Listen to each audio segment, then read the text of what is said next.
The fallout continues after the editor-in-chief for the Atlantic magazine reported in an article that he had mistakenly been included in a group chat discussing plans for an attack in Yemen.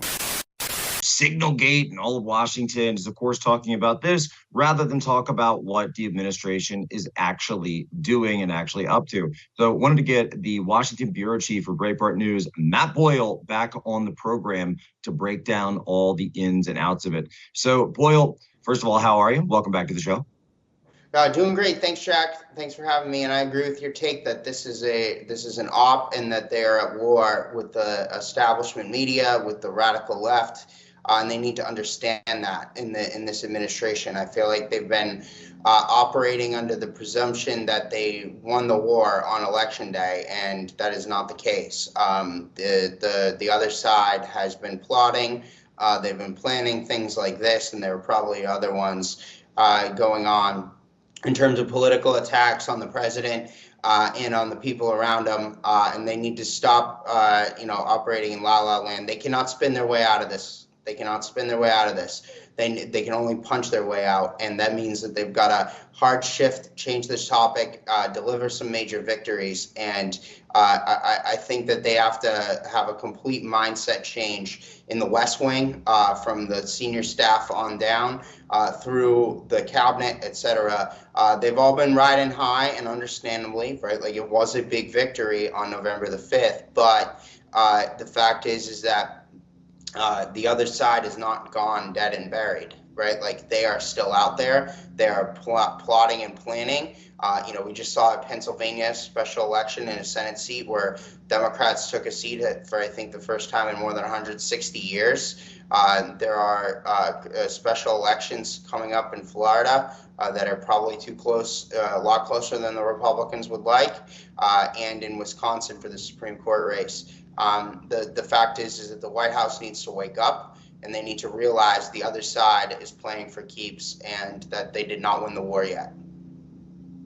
One of those special elections, by the way, for the seat of former Congressman Mike Waltz, who's, of course, at the center of the whole Signalgate thing. So, it's just amazing to me to think that I think it's even tied to that. Like, I think the timing of this is even tied to that. And you're right. Look, it's understandable that when you have a big victory, you have received a mandate, and clearly they did receive a mandate. And so you want to focus on that. And I think they have been. But at the same time, enemy always gets a vote.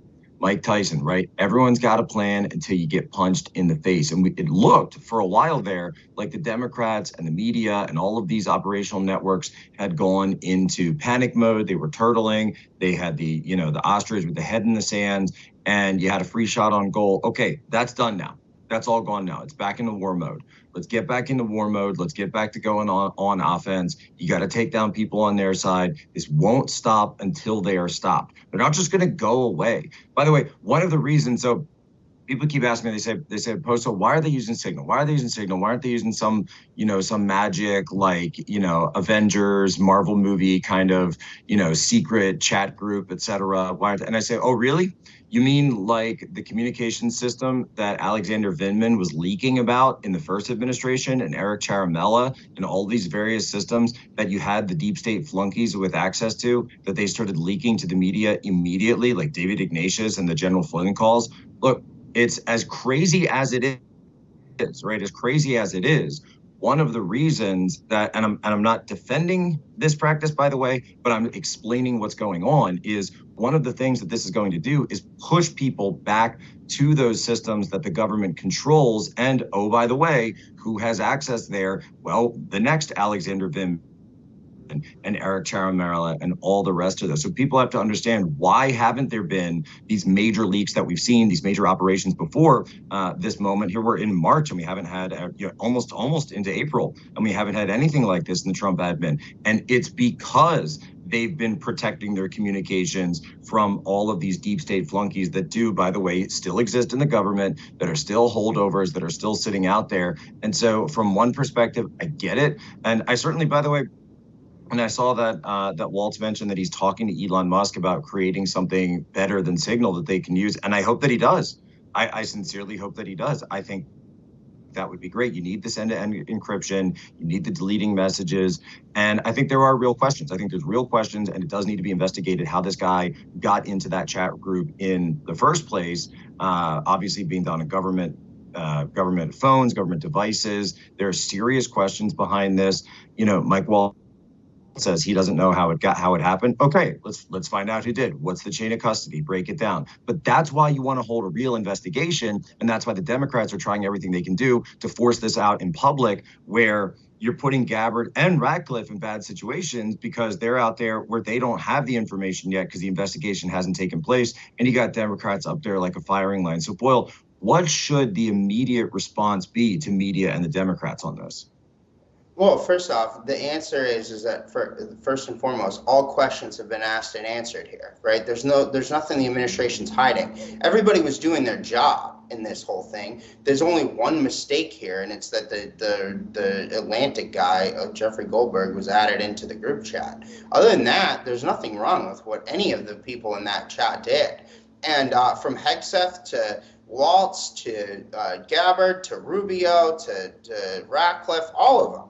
Right, like everything, all they did was show that these people were doing their jobs, right? Like, so you raise the important question here is why Signal, if not something else? Well, there isn't anything else, right? Like, I mean, I can tell you right now, I know for a fact that the Democrat senator you see on the screen right there, Mark Warner, he's using Signal, right? Like, he was using Signal to perpetrate the Russia hoax, right? Like, the entire Biden White House was using Signal.